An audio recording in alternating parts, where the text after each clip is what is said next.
Hello mga ka-viewers, welcome back to my YouTube channel, Kois Repair and Tutorial. Sa araw na to mga ka-viewers ay i-repair natin ito. So ito pala mga ka-viewers ay kung nakita nyo ito sa mga live ko, so minsan ginagamit ko ito pang pang display. So ito pala mga ka-viewers ay matagal ko nang nabili sa sa magbobote. So ngayon kailangan ko nang paganahin ito kasi palaging nag-black out dito sa amin mga ka-viewers. Yan. So ito paganahin ko. Pero bago pa yan mga ka-viewers, kung bago ka lang sa aking channel at napadaan lang, so huwag mong kalimutang mag-like, mag-share at higit sa lahat mag-subscribe at pakipindot na rin yung bell button sa taas. Ilagay sa all para updated ka sa mga video tuwing ako ay nag-upload. So ayan. So start tayo mga ka-viewers. So ang gawin ko pala nito mga ka-viewers ay tawag dyan, i-convert ko sa, kasi iba kasi ang nito mga ka-viewers, iba yung kanyang circuit. Nakakatakot yung circuit nito. So yan. So pakita ko muna sa inyo niya mga ka-viewers ito. Itong pinaka niya. Ang pangalan nito ay brand niya ay DP LED light. Portable, wait lang portable rechargeable LED lantern. So mayroon siyang model na DP-7412. At yung voltage niya naman mga ka-viewers ay mayroon siyang voltage na AC 100 to 240 volts, 50, 60 Hz. Yan. So may current siya na AC 0.2 ampere and 1.6 watts. At USB output 5 volts, 1 ampere. Power 6 watts made in, ayan na, yung mid niya, China. So ito pala mga ka-viewers kung nakita nyo dito sa kanyang description, walang nakalagay kung ilan yung kanyang DC output. Ang nakalagay lang dito, USB output 5 volts. Pero yung galing sa 220, hindi nakalagay kung ang output niya ay AC or DC. Yan, so pakita ko sa inyo mga ka-viewers, bakit po hindi nila pinapakita? Dahil po ang output nito ay hindi siya DC. Hindi siya tawag diyan 12 volts or 5 volts man yan. Hindi siya mga ka-viewers, kundi 220 DC. DC nga siya yung output mga ka-viewers, yung nagcha-charge sa baterya, 220 yung output niya. Nga lang, hindi siya 12 volts, 220, kaya nakakatakot mga ka-viewers. Pakita ko sa inyo yung yung kanyang pinaka-circuit yan. So ito yung pinaka-circuit niya mga ka-viewers. So nakita nyo itong dalawang wire to, tinanggal ko na siya. So sira pala nito ay battery. Hindi na nagkakarga yung baterya. Yan itong baterya niya. So 4 volts to. Yan, 4 volts to mga ka-viewers, itong baterya na to. So wala namang binibenta dito sa amin na ganito, mahirap to hanapin. So walang binibenta na ganito, kaya hindi na ako maghanap ng ganito. Ang pangalawa kong rason mga ka-viewers, hindi ko na to gamitin yung kanyang pinaka-circuit kasi delikado. Yan, nakita nyo, yan yung pinaka-circuit niya, yan yung pinaka-charger niya. Ito, walang transformer. Yan, paano naman yan sabihin natin na safety. So walang safety dito mga ka-viewers. Safety lang siguro pag hindi mo mahawakan ito. Pero pag mahawakan mo dito, iwan ko na lang. Kasi wala siyang transformer, wala nag-separate sa kanyang wala siyang, yung 220 hindi binababa. Yan, yung pinapalabas dito, ito lang kasi ang mayroon siyang mylar, ito kung nakita nyo, yung parang na yan, parang orange ba yan? Mylar mylar capacitor, tsaka isang dito, mayroon siyang tawag dyan, bridge type diode at saka resistor. Yun lang ang niya mga ka-viewers. Wala siyang transformer, hindi naman transformer yan. Ito, naman to sa kanyang pihitan, yung gusto mong palakasan, so pwede mong palakasan at pahinaan. So ayan lang yan, potentiometer. Yan, wala siyang transformer, wala tayong makita dito na transformer. So mayroon siya doon sa loob, capacitor na electrolytic capacitor. Yan. So yung electrolytic na yan po ay pag dumadaan dyan, so bali na siya yung niya, tawag dyan, DC na kasi dumadaan naman ng itong bridge type, tsaka yung capacitor na yan, yan, yung electrolytic, pati itong AC capacitor na to, itong electrolytic, itong mylar. Pero ang nilalabas nito mga ka-viewers, masakit kasi to 20 ang nilalabas nito. Masakit to eh. Kaya nakakatakot ito. Hindi to safety ko nito mga circuit. So ang gawin ko nito mga ka-viewers, hindi ko na gagamitin tong kanyang pinaka circuit. Yan, pati ito. Hindi ko na gagamitin to. Ito kasi ang input niya eh. Easy input. Papuntahan dito, mag-i-in dyan sa mylar, sa bridge type. Tsaka mylar, mag-i-in dyan. Papuntang electrolytic capacitor at saka yung kanyang mga resistor na nagko-control dito. Yan, para sa charging niya. Yan oh. So ito pala oh. Kung napupull na, mayroon siya itong apat na yan. Yan oh, kung nakita nyo yan oh. Kung isa, dalawa, hindi pala kita, isa, dalawa. Meron dito tatlo, tsaka apat. Yan, yung apat na yan, bridge type yan, diode. Ito namang dito banda na ano yan, yung sa control niya, yun banda oh, itim. Yata kita. Yan ata ang para sa kanyang tawag yan, pag napuno na yung, siguro pag puno na yung baterya, automatic siya magka-cut off. Pero delikado pa rin siya mga ka-viewers kasi hindi siya transformer type. Ito kadalasan to ngayon makikita natin sa mga sa mga yung mosquito killer, yung ginagano parang sa tawag diyan na pumapatay ng lamok. Itong ganitong circuit ginagamit. May mga flashlight. Yan. Kadalasan sa mga flashlight na rechargeable. Ganito ang ginagamit eh. Wala siyang transformer. So ganito, mayroon yung mga mamurahin na flashlight. Itong circuit na itong ginagamit nila. So yan, para hindi tayo magtagal mga ka-viewers, para hindi haba itong video natin. So ito na, ang gagamitin ko pala dyan na pang charge. So itong board na to mga ka-viewers, nakuha ko to sa sirang rechargeable fan, yung foldable na dito ko nakuha yan. Sira na kasi ang nito, yung motor. So sira ng motor, ito buo pa yung kanyang pinaka-circuit. Yan. So gagamitin ko to. So dito tayo mag-i-in ng 5 volts, tsaka ito namang wire na to, ito papuntang baterya. Yan. Papuntang baterya yan mga ka-viewers. Yan, ito naman. So anong tawag diyan? Dito na lang ako magta-tap ng wire din. Na itong wire na to, kita niyo to, itong dalawang to. So dito ko itatap yan. Yan. Diyan ko itatap mga ka-viewers. Pag ganun, i-parallel ko lang dito, parallel.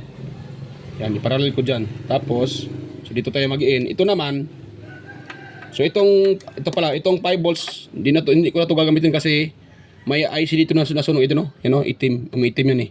Yan. Yan umiitim. Nasusunog yan. Isa din yan sira. So wala nang din ito naglalabas ng 5 volts. Sira na. So hindi ko na gamitin yan, hindi ko na tanggalin para design din diyan. So ang gagawin ko pala dito, ganito mga ka-viewers oh. So ni-ready ko na yung pang diyan mga ka-viewers para madali na lang tayo. So modified to. So itong gagawin ko dito. Yan, itong na to. Itong plastic na to, itatap ko dito bago ko ipatong yung board. Yan. So kunin ko muna yung sana yung aking wala pa yung aking screw ito. Yan. So i-screw ko muna yan. Yan mga ka-viewers. I-screw ko muna siya. Hirap pa. Yun. So ganun din mga ka-viewers para safety siya. Delikado kasi ang circuit nito eh. Ako naman ang gumagamit nito. So hindi ko isang alang-alang sa yung buhay ko dito. Baka naman yung mga tawag diyan, baka nagcha-charge tapos ng aking mga chikiting. Delikado pa. Yan. So ganun lang sa mga ka-viewers. Tapos matibay na yan siya. Yung board natin ipatong ko din dito.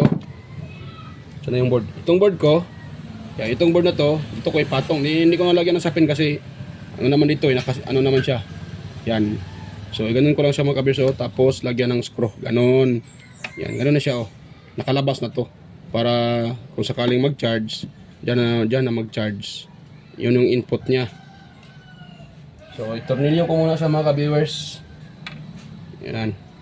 Ito.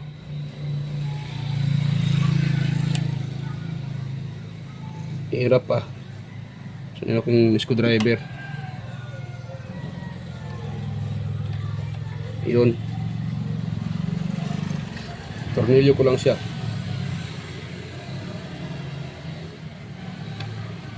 Yun. Ay, wait muna. Naipol ko. Iluwagan ko muna para level sila dito sa kabila. Pati dito mga ka-viewers, itornilyo din natin. Ganito lang ang technique mga ka-viewers. Ito, wala akong gasto dito eh. Kasi puro junk lang tong ginagamit ko, yung pwede pang gamitin. Eh kasi kung bibili pa ako ng wala din akong stock na yung TI tawag dyan, yung charging module, 5 volts charging module, so wala ako. So ganito na ang gawin ko para ano din siya.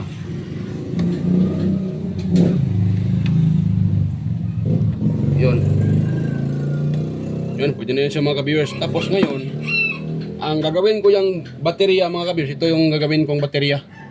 Ito. So naka-ready na to mga ka-viewers. So ito, original to na baterya. Itong baterya na to, nakakuha ko lang dito sa solar, yung binubuo, baterya na ginagamit sa solar. At marami to eh. Binili ko rin sa magbobote. So marami to, binatlas ko at yan, ginagamit ko kasi original to eh.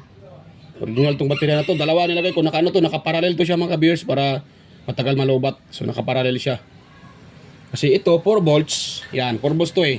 Ito naman 3.7. Pag na full charge to 4.2. So pwede siya mga ka-viewers. At dalawa pa nilagay ko. So ano to? Tamang-tama to.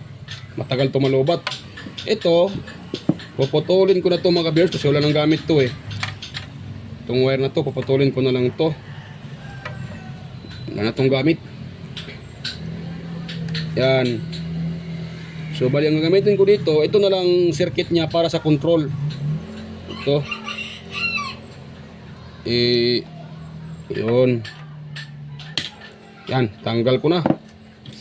So ganito na lang siya. Ngayon, itatap ko to dito. Mahaba to tong wire na to . So putulan ko muna. Mahaba siya.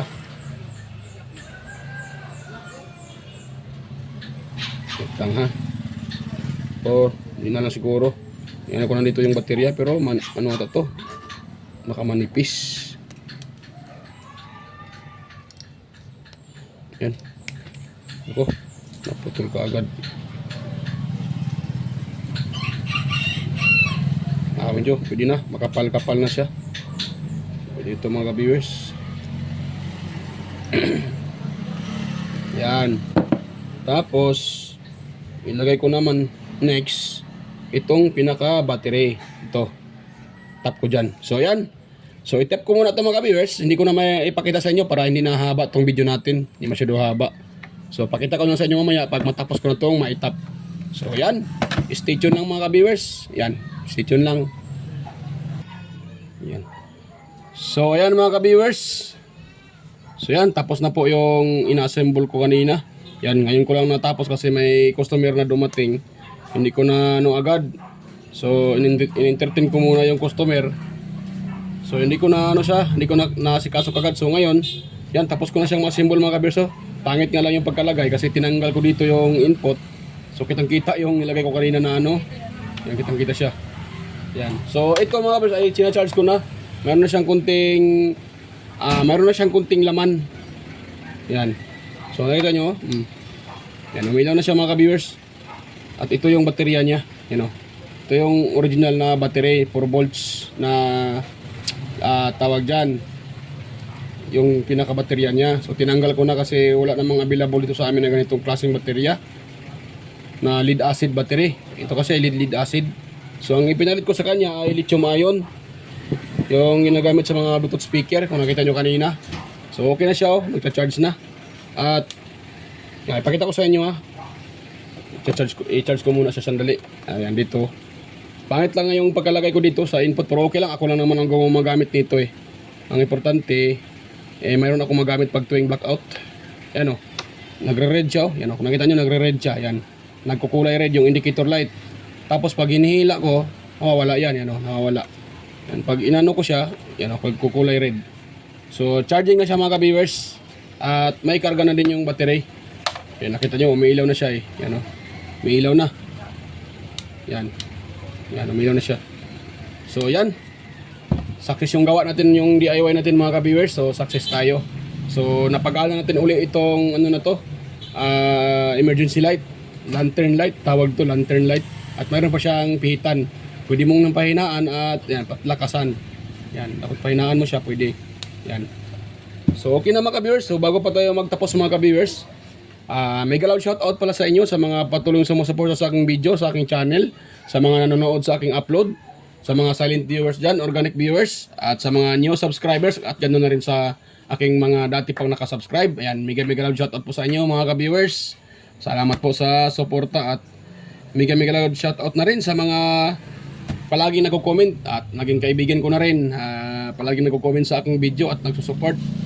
Sila si Sir Randy Trinidad, Sir John Santiano, Sir Alex Parone, Toxic Gaming, Ryan De Leon, Francisca Yanga, Deska Kabungkag, Florindo Isidro, Sir John Mercado Jr., Mary Dale, Sir Manuel Mahadokon, Sir Ferdinand Lopez, Inmar Dison, Sir Edgardo Jr. Dato, Edgar Macam, Sir Vicente Bibuso Bandiquillo, at si Sir Reynaldo Macasiano, ayan.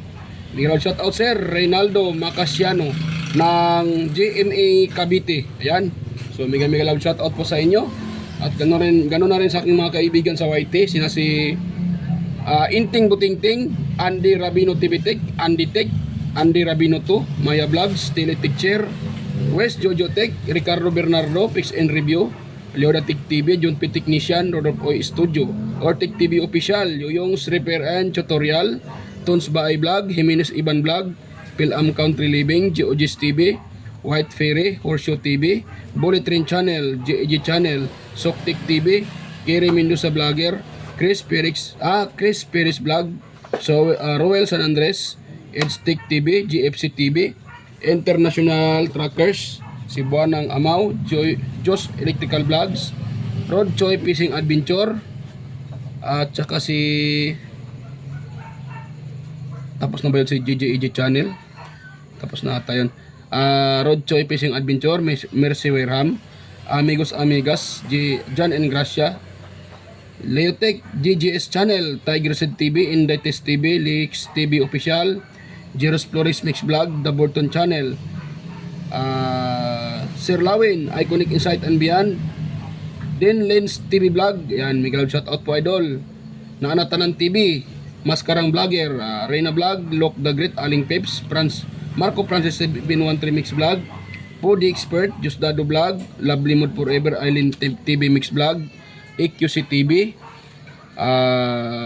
Kisnil Channel, 3M Vlog, Anonymous Vlog, Jinky Inok Vlog, GWG Ward, Teacher Job PH, Tikangkang, Bitoy Manlana, Darwin Tech, Farmer Boy TV, Roger Cedric, DG Disco Hunter, at saka si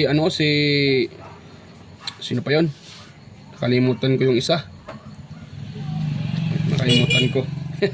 Pasensya na po, nakalimutan ko. So yan. So sa mga gusto magpa-shoutout dyan, pwede din kayo mag-comment dyan sa comment section para may shoutout po kayo. So sa mga gusto din, mayroon din mga tanong. So pwede kayong magtanong dyan, mag-comment sa comment section para masagot ko po yung inyong katanungan tungkol sa repair. Ayan. So sasagutin ko yan hanggat alam ko yung yung tanong niyo po. So ayan. So yan mga ka-viewers. So bago pa tayo mag-end, kung mayroon kayong nagustuhan, kung mayroon kayong nakuhang kunting ideya sa ating repair ngayon, so huwag niyong kalimutang mag-like, mag-share at higit sa lahat, mag-subscribe. Yan, hingiin ko na rin yung inyong pag-subscribe. Yan. At saka kunting pabor na rin mga ka-viewers kung sa mga lumalabas na ads sa aking video, so sana huwag niyo pong i-skip dahil yan po ay malaking tulong po sa aking channel. So ayan, bye bye po mga ka-viewers at kita-kita tayo ulit sa aking next na mga video. So ayan, bye bye po.